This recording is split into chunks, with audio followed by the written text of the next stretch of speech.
और यहाँ के खाने का जायका न चखा, अम्मा मियाँ फिर क्या ही लखनऊ आए।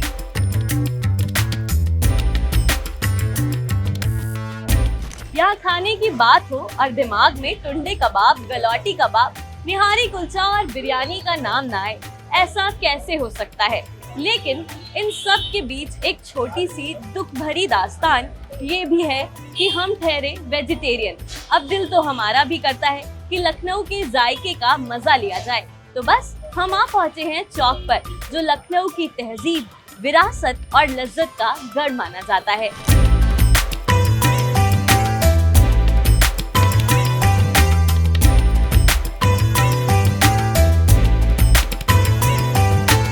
आज हिमांशु जी हमारे साथ हैं। इनके साथ ही हम वेजिटेरियन खाने का लुत्फ उठाएंगे और खाने के किस्सों के बारे में भी जानेंगे।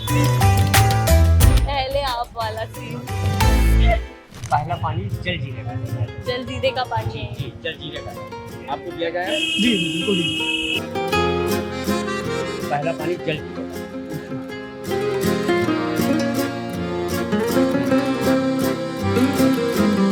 जल्दी खाई नहीं, अगला आ जाएगा। नहीं मैं रुक जाऊंगा।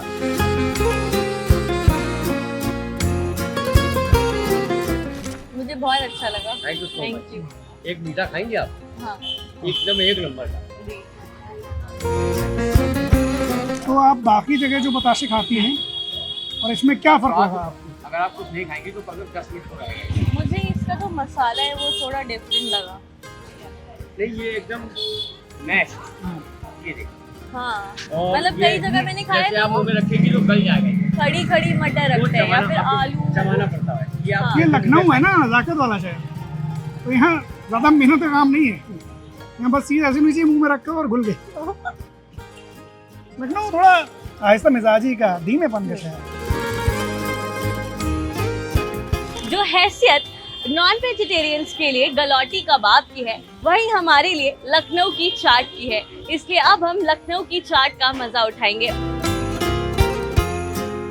चाट को बनाना भी एक आर्ट है और इसे दोने पे लगाना भी एक आर्ट है। आइए देखते हैं भैया इसको कैसे लगा रहे हैं।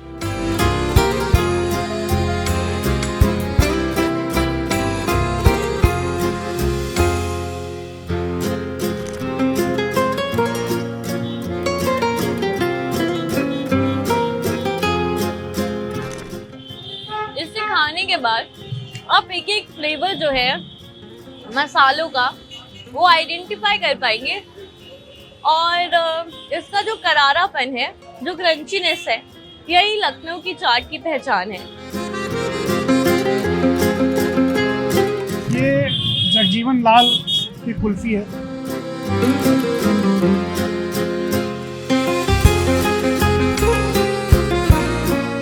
ये चौक कोतवाली है, इसके ठीक सामने बरामदे में ये है।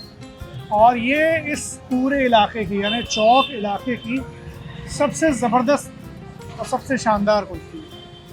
मशहूर भी है मकामी तौर पर। यहाँ प्रकाश कुल्फी भी खुल गई है, लेकिन चौक में जो कुल्फी है वो जगजीवन लाल की कुल्फी है। जो लोकल लोग हैं, जो स्थानीय लोग हैं, वो जब आते हैं, उन्हें जब कुल्फी खानी होती है तो वो यहीं पर आते हैं। इसे खाने के बाद जो मुझे राहत महसूस हुई है इतनी गर्मी में, मैं बिल्कुल ये समझ पा रही हूँ कि ये शाम का अड्डा कैसे बन जाता है और यहाँ कुल्फी कैसे खाई जाती है। अगर आपको भी इतनी चिलचिलाती गर्मी में ये राहत महसूस करनी है तो अम्मा यार कभी आओ हमारे लखनऊ में। लखनऊ का खाना देखिए हर गली में आपको अच्छा मिलेगा। आपके दिल्ली, बॉम्बे या अदर शहर से अच्छे से अच्छा खाना हमारे लखनऊ से खराब खाने को टक्कर दे देगा। अकबर इलाहाबादी का एक शेर है, लगावट की अदा से उनका कहना, पान हाजिर है, कयामत है, सितम है, दिल फिदा है, जान हाजिर है। लखनऊ में पान सिर्फ एक स्वाद नहीं बल्कि एक रवायत है। चौक की गलियों में घूमते हुए हमने भी लखनऊ के मशहूर पान का स्वाद लिया। लखनऊ के पान के बारे में ये है कि जैसे पान है लगाने का तरीका होता है। ऐसा मैं पान लगाता हूँ, बहुत सी दुकानों में आपने देखा होगा कि पान लगाते पूरे हाथ लाल होते हैं, हाथ नहीं लाल है। पान लगाने का तरीका ये होता है, पान लगा के आप हम यूं उछाल के फेंक दें, पान बहेगा नहीं, ये क्वालिटी है। दूसरी क्वालिटी, मुंह में जाते ही पान घुल जाएगा। मक्खन मलाई यहाँ का नेवन है, लेकिन मक्खन मलाई ठंडक में खाई ज़्यादा बेहतर है, गर्मी में नहीं खाने वाली होती मक्खन मलाई। मक्खन मलाई जो है ये जाड़े का आइटम है, और मक्खन मलाई मुंह में जाते ही घुल जाता है, और जिसके दांत भी नहीं है वो भी खा सकता है आराम से। लखनऊ की मक्खन मलाई, दही बड़ा और चाट के इस स्वाद को ओडीओसी में शामिल किया गया है। गोमती नगर में एक बड़ा ओडीओसी फूड पार्क बनाया जा रहा है, जहां 40 से ज्यादा फूड कियोस्क होंगे और आपको यूपी के सभी 75 जिलों का जायका एक ही जगह मिल सकेगा। और साथ ही इस फूड पार्क से स्थानीय लोगों के लिए रोजगार के नए मौके भी बनेंगे। अगली बार जब आप लखनऊ आएं तो इन गलियों के लिए थोड़ा वक्त जरूर निकालिएगा, क्योंकि यहाँ हर मोड़ पर एक नया स्वाद और हर स्वाद के पीछे एक कहानी आपका इंतजार कर रही है।